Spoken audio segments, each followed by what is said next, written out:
ఈరోజు నేను జున్ను పాలతో జున్ను చేస్తున్నాను.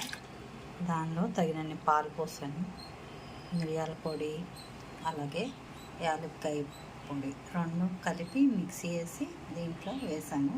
ఇవి లీటర్ పాలు, లీటర్కి తగినంత బెల్లం అంటే 200 గ్రామ్స్ బెల్లం వేసుకున్నాను.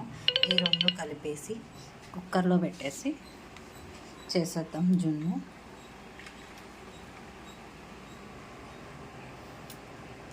ఈ బెల్లం కూడా ఇందులో వేసేసేసి ఇలా బెల్లం బాగా కరిగే వరకు కలిపేసి కొంచెం అక్కడక్కడ ఉండండి కలిపేసేసి బాగా బెల్లం కరిగిపోయిన తర్వాత దీన్ని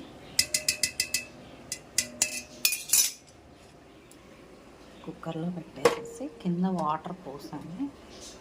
కుక్కర్లో పెట్టేసి దీని మీద మూత పెట్టేసి క్లోజ్ చేసేద్దాం. 3 విజిల్స్ వస్తే జున్ను రెడీ అయిపోతుంది. ఎలా ఉందో చూద్దాము. నేనైతే విజిల్ పెట్టలేదు, ప్లస్ కింద మూత కూడా పెట్టలేదు.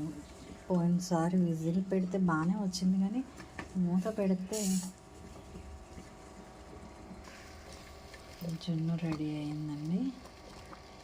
ఈ విధంగా ఉంది. జున్ను రెడీ అయిపోయింది. ఇది ఎలా ఉందో చూసి చెప్తాను. చాలా బాగుంది. జున్ను బాగా రెడీ అయింది.